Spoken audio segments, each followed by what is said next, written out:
এবারে বিস্তারিত খবর। রাজ্যের মন্ত্রিসভায় দ্বিতীয়বারের মতো গুরুত্বপূর্ণ দায়িত্ব লাভের পর নিজ জেলা শ্রীভূমিতে ফিরলেন জনস্বাস্থ্য, কারিগরি, পার্বত্য এলাকা ও বরাক বিভাগের উন্নয়ন মন্ত্রী কৃষ্ণেন্দু পাল। আজ দেখা গেল উৎসবের আবহ, আবেগ, উচ্ছ্বাস, গর্ব এবং প্রত্যাশার এক অনন্য মেলবন্ধনে মুখরিত হয়ে উঠল শ্রীভূমি শহর। জেলা ক্রীড়া সংস্থার উদ্যোগে আয়োজিত সম্বর্ধনা অনুষ্ঠানে বৃহৎ জনসমাবেশ পরিলক্ষিত হয়। এদিন অনুষ্ঠানে বিভিন্ন জেলা থেকে প্রান্তীয় মানুষরা উপস্থিত ছিলেন। সভাস্থলের মধ্যে কৃষ্ণেন্দু পালের আত্মীয় সম্পর্কের ছবি ফুটে উঠেছে। বক্তব্য রাখতে গিয়ে মন্ত্রী কৃষ্ণেন্দু পাল প্রথমেই জেলার মানুষের প্রতি কৃতজ্ঞতা জ্ঞাপন করেন এবং বলেন, মানুষের ভালোবাসা, আশীর্বাদ ওনার সবচেয়ে বড় শক্তি। রাজনৈতিক জীবনে অনেক দায়িত্ব পালন করেছেন, কিন্তু আস্থা অর্জন করাই সবচেয়ে কঠিন কাজ।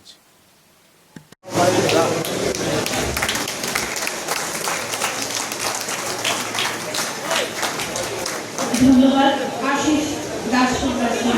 আর খুব ভালো লেগেছে, বিশেষ করে আমার জেলা ক্রীড়া সংস্থার সাধারণ সম্পাদক আশিস দাসপুর কাছে, কারণ পুরো টিম জেলা ক্রীড়া সংস্থা সবাই অন্তরের অন্তঃস্থল থেকে ধন্যবাদ এবং কৃতজ্ঞতা জানাই। আপনারা আজকে যে আয়োজন করেছেন আর সবাইকে আমন্ত্রণ করেছেন, সবাইকে দেখে অনেক আনন্দ লাগছে। আজকে পাঠানকান্দি থেকে আমাকে তিনবার শ্রদ্ধার নাগরিকরা আমাকে বিধানসভায় পাঠিয়েছে। মাননীয় মুখ্যমন্ত্রী ডক্টর হিমন্ত বিশ্ব শর্মা মহাশয় আমাকে দ্বিতীয়বারের জন্য মন্ত্রিসভায় স্থান দিয়েছে। সব থেকে বড় কথা, এইবার জনস্বাস্থ্য, কারিগরি বিভাগ, পার্বত্য এলাকা উন্নয়ন আর বরাক উপত্যকার ডেভেলপমেন্ট ডিপার্টমেন্ট এই যে গুরু দায়িত্ব অর্পণ করেছে, এই মঞ্চ থেকে মাননীয় মুখ্যমন্ত্রীর প্রতি কৃতজ্ঞতা এবং ধন্যবাদ। মাননীয় মুখ্যমন্ত্রী ডক্টর হিমন্ত বিশ্ব শর্মা মহাশয় ওনার যে চিন্তাধারা, আসামের পাহাড় হোক, আপার হোক, মিডিল হোক, লোয়ার হোক বা বরাক উপত্যকা, প্রত্যেক এলাকার সময় ওনার একটাই স্বপ্ন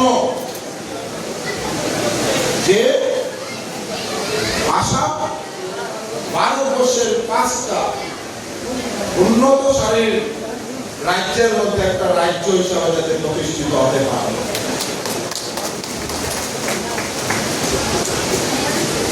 বরাক উপত্যকা যার কারণে স্বাধীনতার পর থেকে অনেক পিছিয়ে পড়েছিলাম আমরা। যেভাবে অটল বিহারী বাজপেয়ী আমাদের প্রাক্তন প্রধানমন্ত্রীজি উত্তর পূর্বাঞ্চলের ডেভেলপমেন্টের জন্য ডোনার মিনিস্ট্রি গঠন করেছে, যাতে উত্তর পূর্বাঞ্চলের উন্নয়ন না হলে ভারতবর্ষ বিকশিত রাষ্ট্র হতে পারে। বিশ্বের বুকে একটা শক্তিধর রাষ্ট্র, বিকশিত রাষ্ট্র, সমৃদ্ধশালী রাষ্ট্র হিসেবে প্রতিষ্ঠিত হতে হলে প্রত্যেক এলাকার সেইভাবে মাননীয় মুখ্যমন্ত্রী এই মন্ত্রণালয় গঠন করে যে বরাক উপত্যকার উন্নয়ন।